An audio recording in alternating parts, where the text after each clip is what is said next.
Everybody, this is DearMamaSal on Wednesday morning. Seems strange.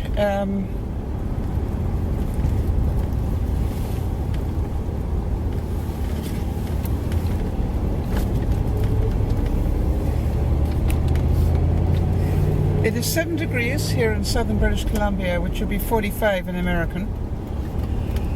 And I'm on my way to work for the first time this week. I woke up on Monday. And as some of the regular viewers will know, every now and then I wake up and literally don't have any energy. And when I say don't have any energy, it's just like there would be no way I could drive a car because my mind goes, well, my whole body goes weak. Very difficult to describe, but you just know it's not a good thing to be trying to go to work, and it's a really good thing to listen to your body. And I know that it's right because, for example, on Monday, after I made the call to work and said I won't be coming in, I turned over and I slept until 1 or 2 o'clock, having had a full night's sleep. Okay, just forgive me for a second. Got police cars.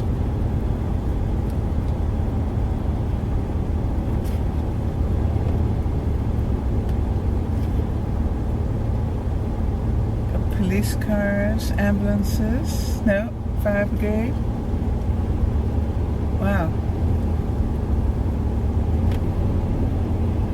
Oh my God, there's been a big fire here. Oh, I hope everything's okay. Now, there really is. There's been obviously a huge fire. I don't know when it happened, and let's hope that nobody was caught in it.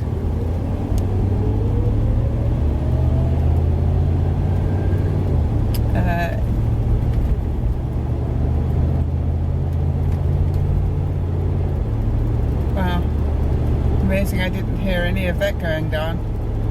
I don't know if it happened in the middle of the night. I guess I'll know during the day. So sad. Somebody's business just went up in flames. It certainly looks like it was some time ago, and they're doing the forensics on it now. So it probably happened during last night. You know, there's no residual smoke coming off or anything like that. It's a dead fire. But it was like 3 police cars and 2 fire trucks still there after it's out. So that's what makes me think they're doing the forensics now. Wow.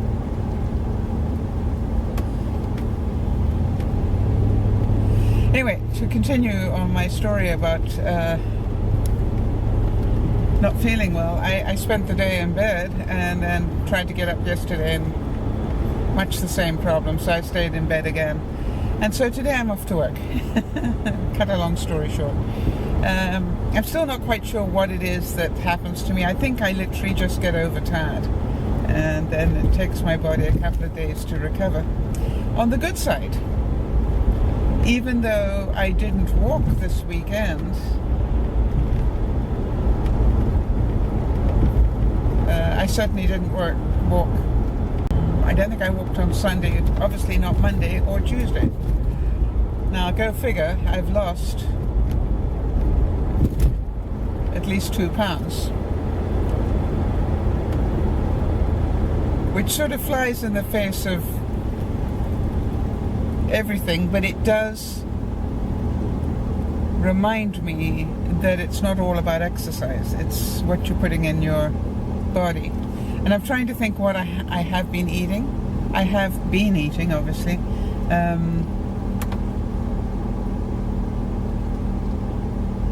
but I've been trying to take my nutrition from soups that are fairly quick and easy to consume and to heat up.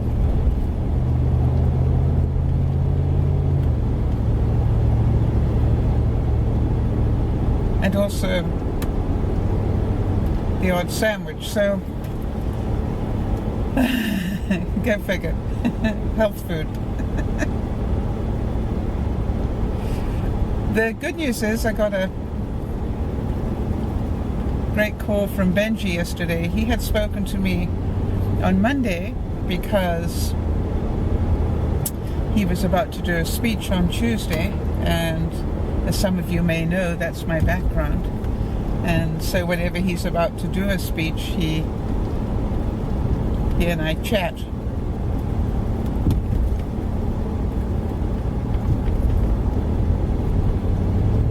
And it's strange because the things that I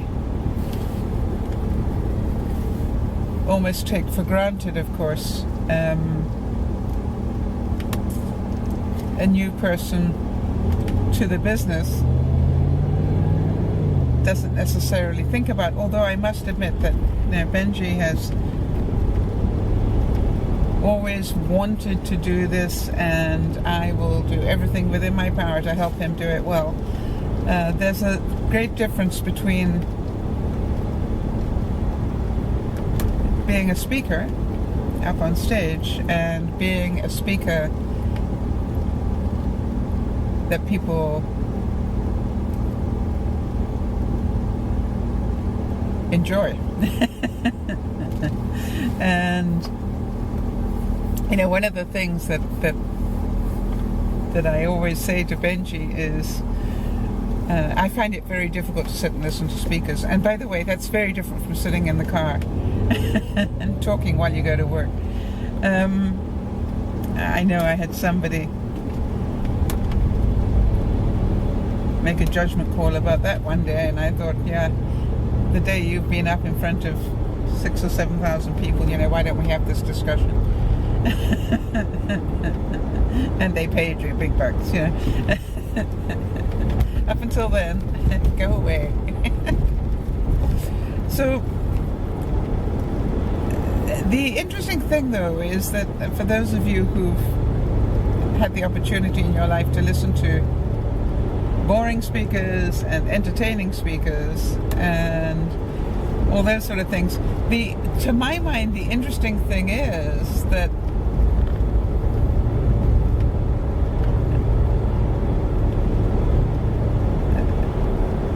the ones I've never heard somebody who really knows what they're doing open with a joke, and yet it's one of the first things that they tell you to do to warm up the audience, and yet I don't know anybody who really knows what they're doing who does that.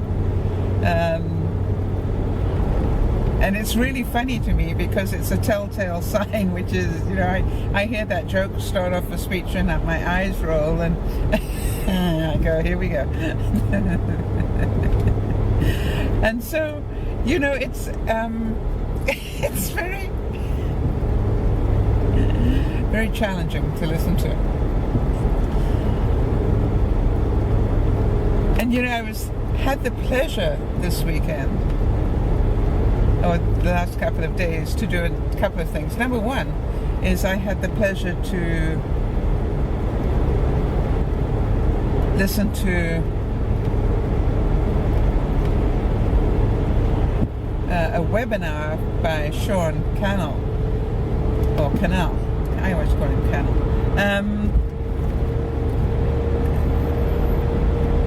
And he did a great webinar, I must say, really great. And it was interesting to listen to. It was interesting to hear his comments on things. But I do have to say that I think when you're talking to people who are very experienced in things and good at what they do, sometimes it gets really difficult to almost relate to it. And I said to Benji yesterday, it's a bit like me talking about speaking. I know what's in my head, and I can try and put it in words, but I guess until you've got it, it doesn't really make sense. And isn't that true of life? Everything's easy to do once you know how to do it.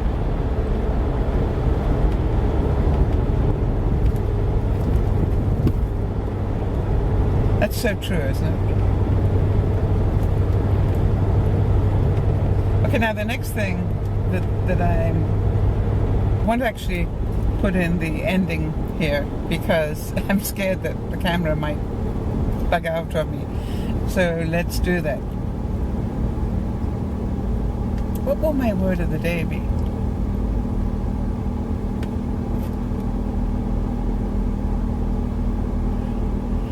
Listen. I think it would have to be listen to your body. Now, there's a difference between listening to your body because it's exhausted and needs you to rest, and just being downright lazy. I need to explain there is a difference between them. Let me try and think of how you can tell the difference. I actually talk to myself in very strong terms, which is, you know, I actually tell myself to get up and get going. And if I find that in doing that, I start sort of almost hitting walls or being unsteady on my feet, then I know, hang on a second, this is not being lazy, this is I'm not well. And then I don't feel safe driving, and if don't feel that I'm safe driving, I won't go to work. Anyway, so that is the whole thing. So let's talk about listen to your voice, the inner voice again. That's twice this week, I think. But listen to your body. And remember, if you will, to look after one another, but most of all, as I demonstrated, look after yourself, because at the end of the day, the only person that's going to be looking after you is probably you, to a large extent. So don't put too much pressure on your body if you can help it. Now, I know some of you out there have no choice. You're not well and you're doing the best you can to cope with it on your own, so I understand that. Alright, so have a good day, everybody, and as I said, look after one another, but most of all, remember to look after yourself and listen to your voice, the same as to your voice, inner voice, as we said last week, or earlier last week, or late last week, whenever. At the weekend, maybe? Seems like a week ago. As I said, at the weekend. And then again, listen to your body. And is it possible that I pushed the body a bit too hard this last weekend or last week? It's possible. I'm not sure that it's true, but it is possible.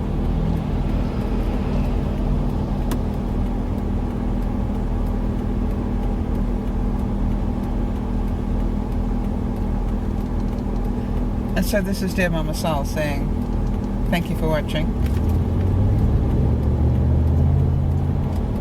Listen carefully and bye-bye for now. Now the reason that I've put that in now is because I've just put in the ending of the vlog, because I'm scared that my camera might not last all the way to work. So I've got this new system where I'm going to start putting in the ending in the middle so that I can chop and cut it out and put it at the end. That's working smart, not hard. I had too many times when that camera died on me when I wasn't expecting it. Alright, so a couple of things that I wanted to say was that I did manage to see a couple of movies. First of all, I got to see the Oscars this weekend, as I'm sure a lot of you did, and I hope you enjoyed it. I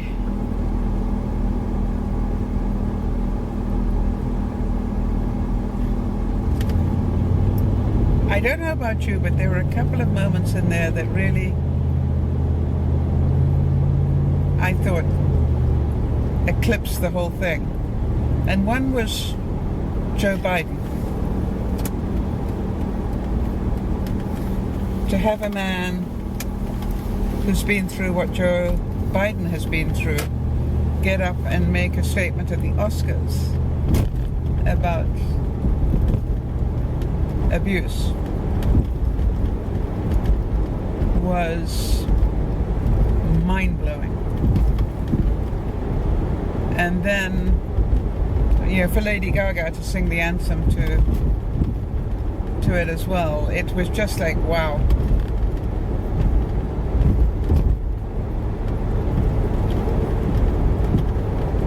And I think when you saw all the people up on stage, you could see that abuse happens to everybody, young and old, male, female, married, single.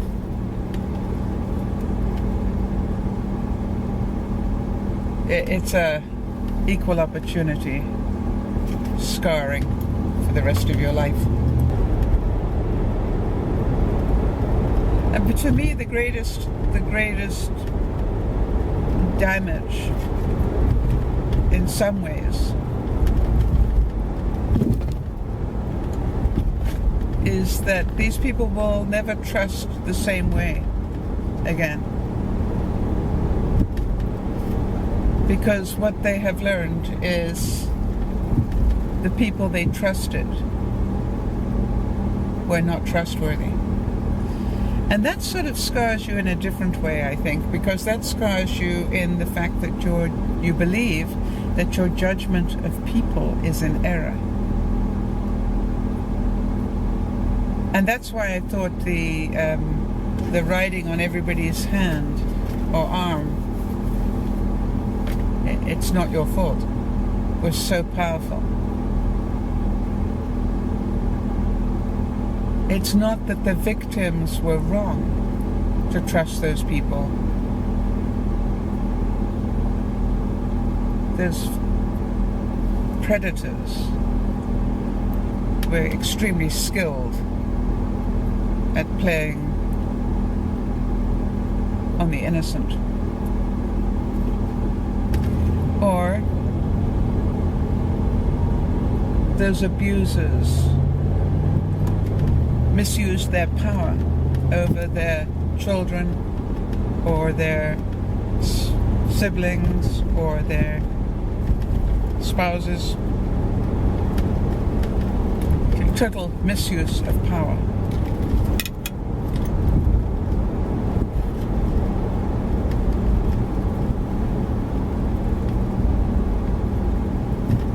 And I think it's something that maybe we all need to look at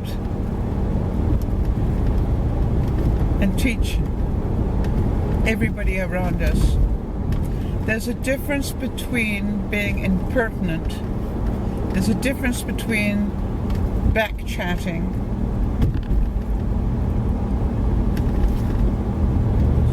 to a parent or whatever, being mouthy, let's put it that way. There's a difference between that and having the right to say no to abuse. And I know that whenever I've spoken to anybody who's in an abusive situation, I actually don't encourage them to talk back to the person abusing them. I really encourage them to get the heck out of there and in a hurry. The difficulty is, of course, with children, because they are dependent. And if you think about it, most people who are abusers work on that dependency. They make the other person dependent on them in some way, be it in drugs or love, unquote. They actually use dependency as a major tool. So anyway, good Oscars. I really enjoyed it. And two movies that were nominated that I think are well worth seeing for totally different reasons. One was Spotlight.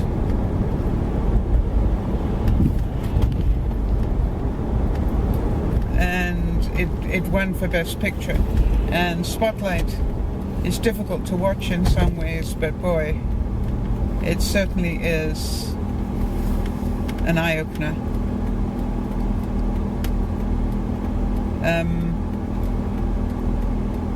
And it's one of those movies that, you've got to wonder what it was like, because it was a true story. You've got to wonder what it was like to be part of that team, that investigative team. It must have been so difficult in so many ways. I'm sure it was very exciting in a lot of ways when they realized they really were uncovering what they were uncovering, but it must have been heartbreaking. I wonder how they slept some nights. And then the other one is The Bridge of Spies. And again, another based on a true story. It's interesting that two of the top nominated films were based on a true story, and that's got Tom Hanks in it. And you got to admit that Tom Hanks is one heck of an actor. And I was watching this Tom Hanks one, and the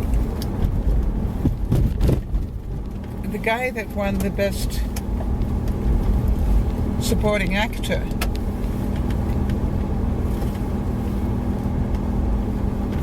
what an incredible performance he gave. It was so laid back in many ways. It was really less is more. But the amount of emotion that actor managed to get into what he was doing and saying was priceless.